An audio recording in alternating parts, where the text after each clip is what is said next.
Welcome to the Deep Dive. Today we're diving into Marvel's Phase 6 shows on Disney. We're talking leaks, rumors, official announcements, the need to know you know. Right. And trust me, Marvel's switching things up.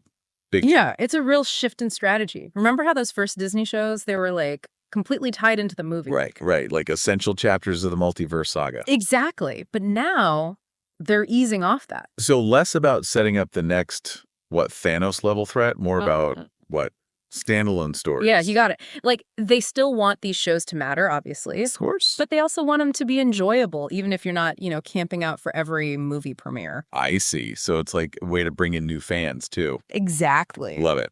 And what better way to kick off this new era than with Daredevil, Born Again? Fans have been dying for Charlie Cox to come back ever since No Way Home. And it sounds like Marvel's figured out how to please the diehards and bring in new viewers at the same time. Yeah, there was all that back and forth, right? Yeah. About whether this new Daredevil would even acknowledge the Netflix series. Yeah.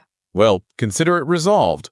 We are getting that same gritty tone, those insane fight scenes, all of it. No way. For real. That's awesome. It's clear Marvel knows what the fans want. Which makes sense. That Netflix show, it was huge. It really changed what people thought a superhero show could be.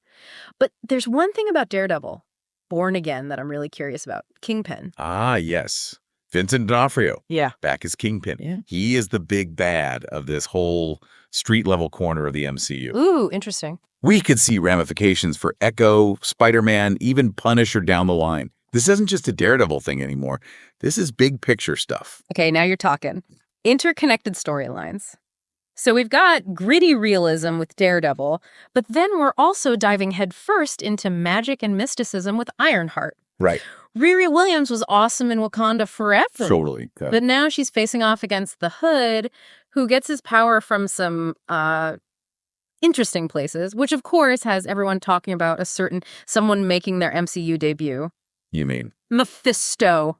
Oh, yeah? The literal devil. People have been saying he's going to show up forever. Maybe Ironheart is it. I mean, that Deadline article linking Sacha Baron Cohen to a mystery role. Right. Come on. That has to be Mephisto, right? Don't forget that blink and you'll miss it Mephisto name drop in Agatha all along. Oh, true. Little things like that. They mean something in the MCU. They always do. Yeah. Okay, so Daredevil's up against Kingpin. Ironheart's maybe going to tangle with the devil himself. Before we get too far ahead, though, let's do a quick rundown of the other shows that have been confirmed, because there's a lot. What If is coming back for one last multiverse hopping season. We're getting a blast from the past with X-Men 97 picking up right where the animated series left off. Nice. Eyes of Wakanda, an animated series all about Wakanda's history. Cool. Not officially canon, but there are hints. Yeah. And last but not least, your friendly neighborhood Spider-Man is swinging back onto our screens with a whole bunch of exciting characters. Think Daredevil, Doctor Strange, maybe even some familiar faces from those Sony movies. Don't forget about the villains. It sounds like Spider-Man's Rogues Gallery is about to get a major upgrade. Rumors about Doc Ock, Scorpion, Rhino. Wow, that's a lot of bad guys. It's a pretty diverse lineup. Definitely. And speaking of diversity, there's one show that's really got me thinking, because it's totally new territory for the MCU. Vision Quest. Vision Quest. I mean, we saw him like in pieces at the end of WandaVision. Right. So what's a show about him rebuilding himself even gonna look like? Well, you got to think, Vision, he's basically pure information, right? He's got the Mind Stone's power, but he's also taken in so much knowledge from Tony, from Bruce Banner, even from Wanda. Okay. So Vision Quest, it could be about him putting together his body, sure, but also like who he is. What does it even mean to be Vision? Yep. It could get existential. But this is Marvel, so there's got to be some action too. Right. And speaking of action, there are those rumors about another character joining Vision Quest. Something about a teen character. Fans are going crazy about this one. Oh, yeah, the teen character. Yeah. This is where things get good, especially if you've been paying attention. Ooh, okay. I'm listening. Tell me more. Some people are thinking this teen could be Tommy, Wanda's son. Wait, really? From WandaVision. Remember, she has Billy and Tommy. Right. And there are hints that we might see Billy and Agatha all along. Wow. So just imagine if Vision Quest introduces us to the other twin. That would be insane, especially if they're setting up young Avengers. Exactly. It fits this pattern we're seeing in Phase 6 planting those seeds for the future while telling great stories right now. And think about what Vision would bring to a story like that. Yeah. He's got this history with Wanda. Now he might be helping to raise her kids. That's classic Marvel. Totally. Huge stakes, but also real human stuff. So I gotta ask, what about Scarlet Witch? Any chance we'll see her? She's got history with Vision and Wonder Man. Mm-hmm. Speaking of Wonder Man, that one's a mystery. Wonder Man is definitely the most mysterious of all these projects. Right. I don't know much about the plot, but Daniel Cretton, he's directing. He did Shang-Chi. Right. So you got to figure, mix of action, humor, maybe some social commentary in there too. Very cool. Yeah. But how does Wonder Man even fit into all of this? Will it connect to the multiverse saga, or is it more of a standalone thing? Yeah. That is the question, isn't it? Right. There are rumors, though, that Scarlet Witch could show up, which would be big considering her history with Wonder Man in the comics. For sure. If she is involved, Wonder Man could be dealing with grief, redemption, maybe even second chances. Wow. Whether that affects the multiverse saga, who knows? Okay, so Wonder Man could really go anywhere. Yeah. You mentioned earlier that Marvel's kind of going back to a more movie-centric way of telling their stories. Uh-huh. Can you talk about that more?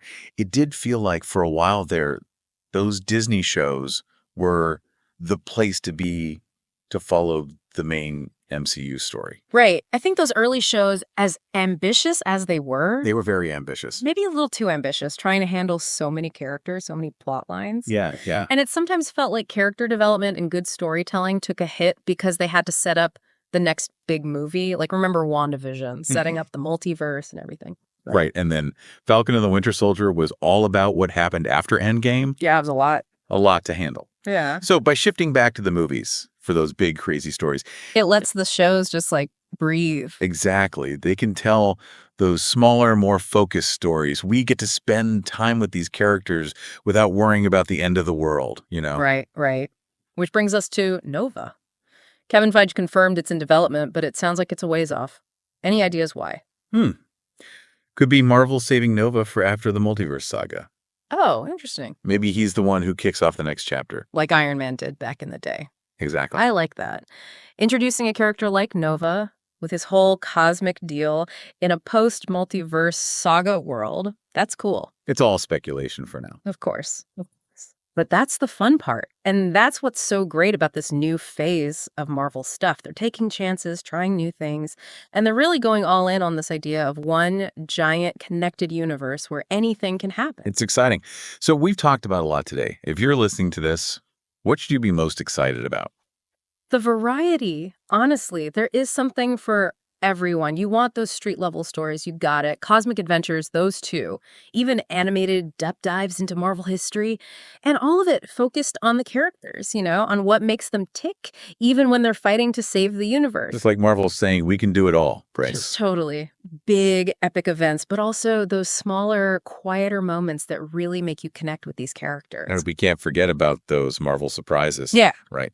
Oh, yeah. Cameos, crossovers, new characters popping up out of nowhere. Always keeps you guessing. Always. So to everyone listening, if you're feeling overwhelmed by all the Marvel stuff coming out, don't be. Just dive into what interests you. Explore those corners of the MCU that you're curious about, because it's all connected.